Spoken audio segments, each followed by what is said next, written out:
Non, mais c'est impossible. Le Brésil 10 contre 11, ils sont incapables de faire quelque chose de positif dans un match. Non, mais les gars, c'est éclaté au sol. C'est plus le Brésil qu'on connaît. Non, mais c'est pas possible, les gars. Vraiment, je pouvais m'attendre à tout, mais ce que je suis en train de constater actuellement, c'est que le mondial, on va tout voir vis-à-vis du mondial qui se prononce l'équipe. Non, il n'y a rien à dire. Alors l'équipe, comme d'hab, vous savez très bien qu'ici, on fait les débriefs match. Real Madrid, FC Barcelone, oui, sans toutefois tarder, vous connaissez très bien qu'actuellement c'est la trêve qui a démarré. Alors les équipes, bien les sélections sont en train de se préparer pour le mondial 2026 qui se prononce en juin. Alors, comme d'hab, on fait des débriefs comme j'ai dit. Permettez-moi de vous faire des débriefs du match France-Brésil. Et c'est parti. Salut, salut les gars, j'espère que vous allez bien. Moi c'est MC Joli, en passant pour ça football, tout ça de l'actualité. Si vous êtes nouveau à la page, n'hésitez pas à vous abonner, de partager au maximum car ça kiffe le référencement. Comme je tiens toujours à dire, c'est gratuit. Tu likes, tu partages, tu t'abonnes. Je suis sûr qu'il y a quelqu'un de ton entourage qui peut aimer ce que je fais. Donc du coup, n'hésite pas à le partager et abonne-toi. Alors là, je ne m'attendais pas à ce genre de match aujourd'hui l'équipe. C'est le match le plus attendu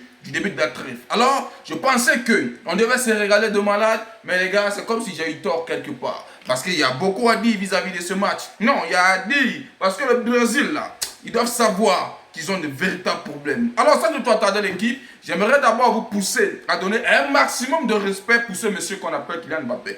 Vous savez très bien qu'on a en train de déchirer Mbappé actuellement en Espagne à propos de ses performances tous ces derniers temps. Mais vous ne voulez pas comprendre une chose, les gars, en sélection, Mbappé c'est le roi. Rien à dire, en sélection, Mbappé c'est le roi. Il va venir en club, vous allez tout dire, mais en sélection, il reste le chouchou des bleus. Non, il reste des chouchous des bleus l'équipe, il n'y a rien à dire. Regardez, en 40 matchs, 44 buts, 8 passes décisives. Et on tient très bien précisé qu'il a encore inscrit un but aujourd'hui face au Brésil, car c'est lui qui ouvre le score. Alors là, l'équipe, respect à Mbappé, qui n'est plus qu'à un but d'égaler Giroud comme meilleur buteur de l'histoire des Bleus. Et pour moi, plus personnellement, je tiens à préciser que Mbappé, c'est le meilleur buteur. Il n'y a rien à dire. Et je vous dis quelque chose de très très concret. Pour ce mondial qui est en train de se prononcer, il n'y a rien à dire. Avec des performances que j'ai vu Mbappé aujourd'hui, il ne va pas tarder, il va sortir meilleur buteur. Si vous croyez que moi je suis en train de me tromper, mettez cette vidéo en favori l'équipe. Vous allez venir me dire ici, Mbappé va sortir meilleur buteur. Non, il n'y a rien à dire. Ah, il y a beaucoup de respect. Et c'est que non, il y a Yamal, il y a tout ça. Mais les gars, faisons très très attention avec Mbappé. Parce qu'avec les Bleus, le gars, il est plus sûr. Il est plus sûr. Mais bref, peut-être c'est trop tôt pour moi. Je vais d'abord voir le match de Yamal. Vous savez très bien que ce sont des matchs amicaux, non? Bon, je vais aussi voir le match de Yamal avant de dire, ou bien avant de mieux placer pour savoir si Mbappé peut être meilleur buteur. Mais avec la performance, la rapidité, le précis que j'ai vu aujourd'hui avec la France, non les gars, c'est applaudi. Même si la deuxième période c'était nul à chier, non, mais ça applaudit quand même. Non, ils ont fait une prestation de malade. Au-dessus du Brésil, le Brésil était éclaté. Éclaté de bout en bout, il n'y a rien à dire. Éclaté. Et Ancelotti, je pense que j'ai à te dire dans cette vidéo. Et là, d'office, je sais que vous allez venir me tirer ici que non, toi tu supportes qui, quoi, rien à voir les gars. Vous savez, rien à voir. Je fais le débriefing dans la normale.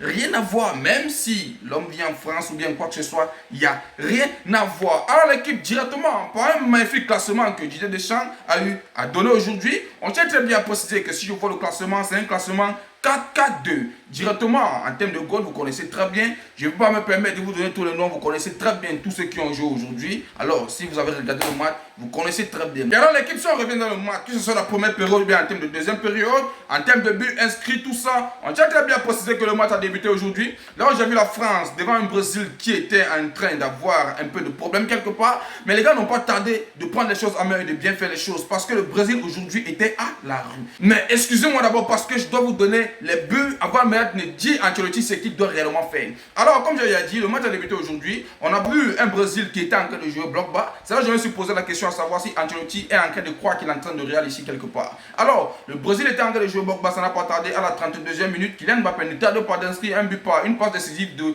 Ousmane Dembélé. Ça ne doit oublier que Ousmane Dembélé reçoit le ballon sortant de Tchouaméni. Si on parle même encore pour commenter l'action, que le ballon était contre les Bleus. Alors, Tchouaméni n'a pas tardé de récupérer le ballon en termes de milieu qui fait la passe à Dembélé. Dembélé qui n'a pas tardé, qui envoie une passe extrêmement décisive à Mbappé. Mbappé qui met une accélération extrêmement rapide, qui se permet d'avoir la balle et de lober le gardien dans de très bonnes circonstances. Alors, il inscrit le premier but de l'équipe. Alors, très très bien aromatisé. C'est là où j'ai vu comment la France a encore repris confiance en eux. Vis-à-vis de cette première période, il y a seulement eu un seul but. Directement, les gars sont allés pour se reposer avant d'entamer la deuxième période. Alors, quand on peut regarder en termes de première période dans ce match, j'ai très bien précisé que le Brésil était oublié.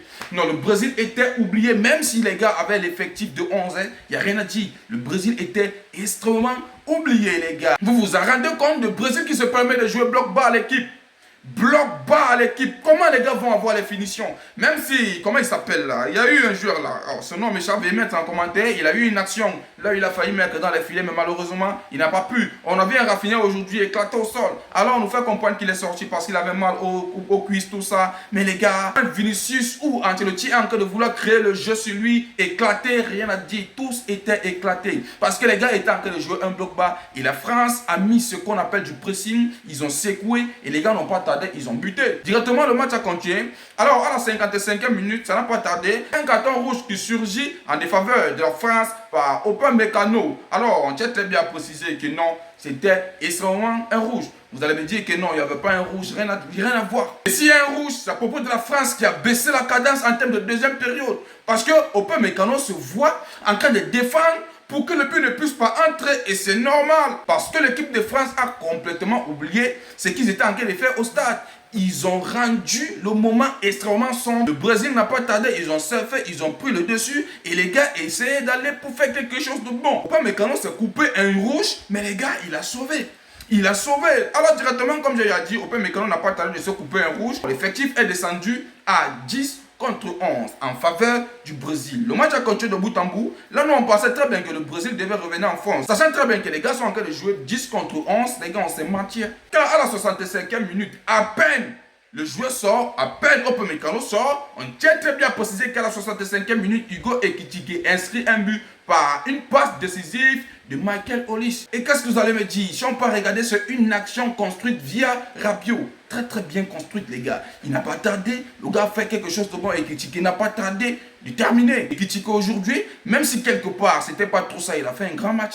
Il a fait un grand match de qualité l'équipe. Alors, le match a continué de bout en bout. Les gars étaient toujours en train d'amener la cadence. Ils essayaient de montrer de quoi ils étaient capables. Mais le Brésil était encore éclaté, complètement effacé. Alors, ça n'a pas tardé. Même si les gars étaient effacés, il faut savoir très bien que la France était en train de jouer 10 contre 11. Alors, à la 78e minute, le Brésil réduit le score. Bref, en termes de but, ou bien quoi que ce soit, c'est ce qui s'est passé. Alors maintenant, revenons en termes de sélection brésilienne. Parce que je pense que Ancelotti se croit en train de diriger le Real. Il oublie que c'est la sélection brésilienne d'équipe. Où est passé Neymar?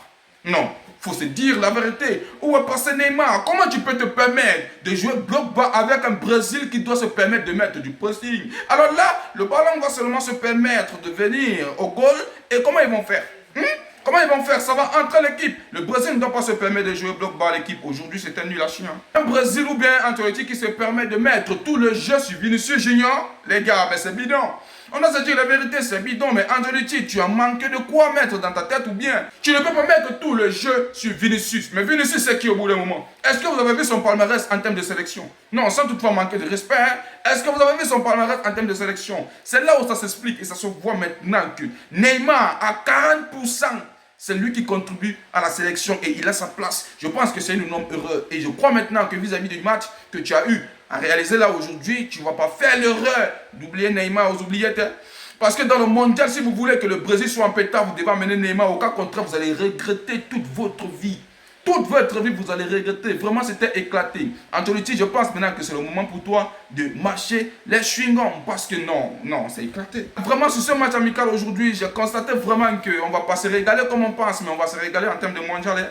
La France est en pétard l'équipe et ça remet la France en confiance. Non, les Bleus sont en confiance. Même en termes de 10, les gars parviennent à vous malmener en termes de deuxième période. La même bêtise que vous avez fait en termes de première période bloc bas. Alors vous revenez en termes de deuxième période, au lieu de mettre du pressing. Les gars, même si quelque part, vous avez essayé d'avoir des occasions, monter un peu, de faire quelque chose, ça n'a pas marché. Mais les gars, je pense que non, c'est éclaté.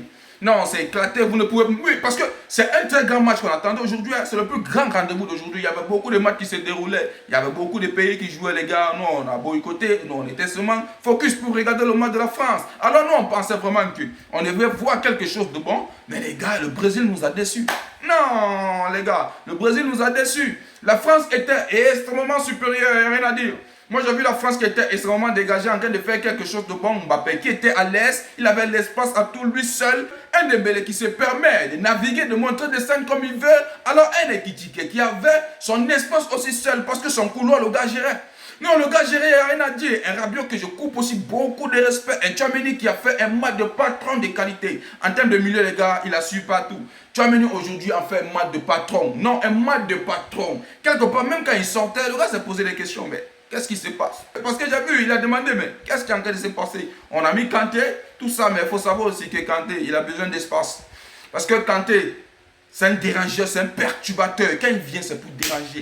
Alors, l'équipe de France aujourd'hui, vous étiez à la hauteur, mais quelque part, dès que la deuxième période a commencé, vous avez un peu baissé la cadence. Et c'est ce qui a cloué pour que Upamecano puisse se couper un rouge, parce que vous avez baissé la cadence. Mais comme on tient à préciser, on s'est régalé, l'équipe, c'est quelque chose de très très bien. Alors, ça nous prouve vraiment que le mondial va très bien se dérouler, mais le Brésil, vraiment, il n'y a rien à dire. Si on voit 2 matchs consécutifs comme ça, je vous assure, il n'y a rien à dire, le Brésil ne pourra plus rien faire. Ce n'est pas le Brésil qu'on connaît, l'équipe. Le Brésil qu'on connaissait là, c'est mort. C'est plus le Brésil là, l'équipe. Tout ça, c'est dans les oubliettes actuellement. Le Brésil qui crée un jeu sur Vinicius. Le Brésil qui se permet de créer un jeu sur Vinicius. Vraiment, c'est éclaté. Bref, l'équipe, moi je m'arrête là. C'est un peu tout ce que j'ai vu vis-à-vis de ce match. Et on espère vraiment qu'on va se régaler en termes de mondial. Alors, la trêve continue. Dès que ça se termine, vous n'ignorez rien. On va continuer avec les débriefs. Real Madrid, FC Barcelone. Bref, FC Barcelone, Real Madrid. Et c'était tout pour cette vidéo, l'équipe. J'espère que vous avez aimé. N'oubliez pas de vous abonner et de partager au maximum car ça qui fait au référencement. Comme je tiens toujours à dire, c'est gratuit. Tu likes, tu partages, tu t'abonnes. Je suis sûr qu'il y a quelqu'un d'entourage qui peut aimer ce que je fais. Donc, du coup, n'hésite pas à le partager et abonne-toi.